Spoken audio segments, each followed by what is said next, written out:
Salam, saudaraku yang kekasih. Selamat Advent yang keempat. Firman Tuhan buat kita di minggu hari ini dari 2 Samuel pasal 7 ayat 1 sampai ayat yang ke-16 yang diberi tema Kerajaan Mesias yang kokoh selama-lamanya. Mari kita bersatu dalam doa. Damai sejahtera yang melingkupi saudara-saudara sekalian di dalam Kristus Yesus Tuhan kita yang lahir itu. Amin. Firman Tuhan dari 2 Samuel pasal 7 ayat 1 sampai ayat yang ke-16 cukup panjang, saudaraku. Dikatakan firman Tuhan demikian. Janji Tuhan mengenai keluarga dan kerajaan Daud. Ketika raja telah menetap di rumahnya dan Tuhan telah mengaruniakan keamanan kepadanya terhadap semua musuhnya di sekelilingnya, berkatalah raja kepada Nabi Nathan, "Lihatlah, aku ini diam dalam rumah dari kayu aras, padahal tabut Allah diam di bawah tenda." Lalu berkatalah Nathan kepada raja, "Baik, lakukanlah segala sesuatu yang dikandung hatimu, sebab Tuhan menyertai engkau." Tetapi pada malam itu juga datanglah firman Tuhan kepada Nathan demikian, "Pergilah, katakanlah kepada hambaku Daud, beginilah firman Tuhan, masakah engkau mendirikan rumah bagiku untuk kudiami? Aku tidak pernah diam dalam rumah sejak aku menuntun orang Israel dari Mesir sampai hari ini, tetapi aku selalu mengembara dalam kemah sebagai kediamanku. Selama aku mengembara bersama-sama seluruh orang Israel, pernahkah aku mengucapkan firman kepada salah seorang hakim orang Israel yang kuperintahkan untuk menggembalakan umatku Israel demikian, mengapa kamu tidak mendirikan bagiku rumah dari kayu aras? Oleh sebab itu beginilah kau katakan kepada hambaku Daud, beginilah firman Tuhan semesta alam, akulah yang mengambil engkau dari padang ketika menggiring kambing domba untuk menjadi raja atas umatku Israel. Aku telah menyertai engkau di segala tempat yang kau jalani dan telah melenyapkan segala musuhmu dari depanmu. Aku membuat besar namamu seperti nama orang-orang besar yang ada di bumi. Aku menentukan tempat bagi umatku Israel dan menanamkannya sehingga ia dapat diam di tempat sendiri dengan tidak lagi dikejutkan dan tidak pula ditindak oleh orang-orang lalim seperti dahulu. Sejak aku mengangkat hakim atas umatku Israel, aku mengaruniakan keamanan kepadamu daripada semua musuhmu. Juga diberitahukan Tuhan kepadamu, Tuhan akan memberikan keturunan kepadamu apabila umurmu sudah genap dan engkau telah mendapat pemberhentian bersama-sama dengan nenek moyangmu, maka aku akan membangkitkan keturunanmu yang kemudian, anak kandungmu, dan aku akan mengokohkan kerajaannya. Dialah yang akan mendirikan rumah bagi namaku, dan aku akan mengokohkan tahta kerajaan untuk selama-lamanya. Aku akan menjadi bapaknya dan ia akan menjadi anakku. Apabila ia melakukan kesalahan, maka aku akan menghukum dia dengan rotan yang dipakai orang dan dengan pukulan yang diberikan anak-anak manusia. Tetapi kasih setiaku tidak akan hilang daripadanya, seperti yang ku hilangkan daripada Saul yang telah kau jauhkan daripadamu. Keluarga dan kerajaanmu akan kokoh untuk selama-lamanya di hadapanku. Tahtamu akan kokoh untuk selama-lamanya." Demikian firman Tuhan.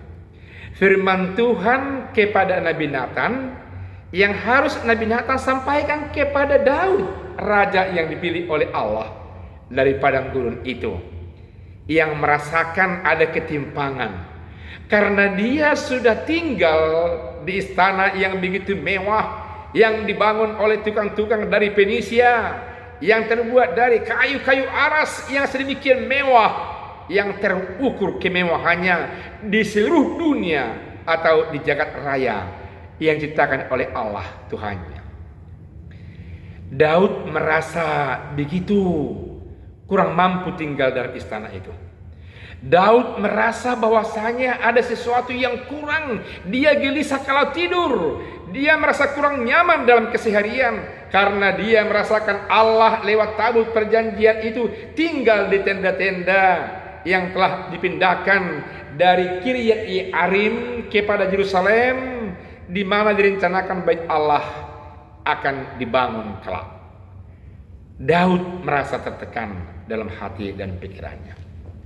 Saudaraku yang kekasih, sebelumnya kita memahami sedikit bahwa Daud adalah raja yang terkenal di seantero ini di Alkitab, yang menggantikan Saul yang begitu cengeng, yang mudah tersinggung, yang senantiasa berkonflik dengan para imam, berkonflik dengan bawahannya, dengan jajarannya, yang hatinya begitu sangat cengeng dan selalu mau ingin dihibur oleh Daud ketika itu. Daud kita tahu adalah orang yang sungguh-sungguh mampu untuk mengaplikasikan dirinya, memasarkan dirinya, memasyarakatkan dirinya. Dia ahli musik, ahli syair, dan ahli perang di masa kerajaan Saul. Alhasil Saul pernah berencana mau bunuh Daud karena dia menganggap sosok Daud adalah ancaman dalam kehidupannya. Dosa yang terbesar daripada Saul sebagai raja ketika itu. Dengan singkat, Daud menjadi raja. Dia mampu merebut Yerusalem dari tangan orang-orang Yebus yang sangat terkenal, begitu beringas dan begitu kuat. Tapi karena Tuhan, dia sukses untuk merebut Yerusalem. Sehingga dengan demikian dibuatnyalah Yerusalem menjadi tempat tinggalnya, dan sekaligus mendirikan yang kita katakan tadi, istana mewah untuk dia. Daud berhasil melakukan amfikioni, mengumpulkan ke-12 suku anak-anak Yakub, bangsa Israel yang baru kini, sehingga tumbuhlah nasionalisme kekuatan yang namanya bangsa Israel, anak-anak Yakub yang 12 itu. Tidak cukup hanya itu, saudara yang kekasih. Tempat-tempat ibadat di luar Yerusalem dipaksanya ditutup dan diharuskannya semua bangsa Israel beribadah di Yerusalem, sehingga dia menetapkan bahwa Yerusalem adalah ibu kota keagamaan orang Yahudi, ibu kota keagamaan orang-orang Israel, sehingga semua yang ada di dalam perantauan bisa dan harus datang berziarah untuk bertemu kepada Allah di tempat itu. Itu sebabnya dia memindahkan tabut perjanjian di mana Allah dianggap hadir dari Kiryat Yearim ke Yerusalem, dan dia letakkan itu di tempat di mana direncanakan kelak pembangunan bait Allah. Itu yang kita lihat dari ayat 1 sampai ayat yang ketiga. Sebagaimana yang saya katakan tadi pendahuluan, ada rasa gelisah, kurang tenang dan kurang nyaman setiap malam, setiap bergerak, karena dia seolah-olah merasakan ada sesuatu yang kurang hormat, yang kurang begitu menghargai Allah, membuat tabut perjanjian di luar dari rumah atau istananya. Dan dia mengeluh kepada Nathan, menyampaikan hal itu agar terjadi percepatan rencana, agar terjadi ada satu perencanaan yang matang untuk pembangunan bait Allah. Lalu Nathan sebagai nabi yang melihat raja yang sungguhan, yang beriman, yang dekat kepada Allah, mengaminkan itu, dan dia mencoba menggagasi rencana dari pembangunan bait Allah. Saudaraku yang kekasih, apa yang terjadi? Allah mengetahui segala yang terjadi. Allah mengetahui kelubuk hati yang terdalam daripada Raja Daud. Oleh karena itu raja disapa oleh Nathan, karena Nathan telah disapa oleh Allah, karena Allah mengatakan, "Ya Nathan, katakan kepada hambaku Daud, pertama, aku mengetahui hati dan pikiran hambaku, anakku Daud. Aku yang menjemput dia dari tempat dia untuk menggembalakan domba-dombanya dan menjadikan dia jadi raja membuat namanya besar, membuat namanya begitu terkenal, membuat dia menang setiap berperang kepada orang-orang atau bangsa-bangsa yang lain. Akulah Tuhan Allah yang senantiasa membelanya. Dan katakan kepada Daud bahwa aku Allah tidak pernah memerintahkan hakim apapun untuk membuat rumah tempat tinggalku selama perjalanan keluar dari Mesir hingga masuk ke tanah Kanaan. Yakinkan Raja Daud bahwasanya aku akan mengangkat dia dan keturunannya menjadi satu kerajaan yang kokoh, kerajaan yang berkuasa selama-lamanya di tengah-tengah dunia ini. Saudaraku yang kekasih, Allah Tuhan mau meyakinkan Daud bahwa tidak pernah Allah berpikir seperti yang dipikirkan oleh Raja Daud sendiri. Malah Allah meyakinkan dia bahwa Allah senantiasa ikut untuk merasakan penderitaan semua umat Israel yang hidup di tenda-tenda, yang berkelana sepanjang mereka mengarungi perjalanan keluar dari penderitaan Mesir hingga masuk ke tanah yang dijanjikan oleh Allah sendiri kepada umatnya. Luar biasa Allah kita. Adalah Allah yang ikut menderita, adalah Allah yang dikatakan berbela rasa, adalah Allah yang sungguh-sungguh merasakan yang dirasakan oleh umat manusia. Oleh karena itu saya yakinkan saudara yang kekasih, bahwa di tengah-tengah pandemik yang terjadi saat ini, di tengah-tengah raungan umat yang mau memahami kehidupan, yang mau bertobat di tengah-tengah dunia pada masa kini, Allah berpihak kepada mereka. Saya merasakan begitu menderita kehidupan kita, mengarungi hari-hari kita di tengah-tengah dunia ini. Selalu ada yang mengancam, ada yang menghempang pergerakan yang tidak luwes, anak-anak yang terkurung di rumah, lansia yang tidak bebas, malah kita juga merasa tidak bebas. Tapi Allah lewat firman ini meyakinkan kita, Allah membela kita. Allah yang berbela rasa dalam nama Yesus menjadi manusia, yang lahir di tengah-tengah dunia ini, yang hidup bersama kita, yang rohnya mampu menembus hati pikiran kita yang terdalam.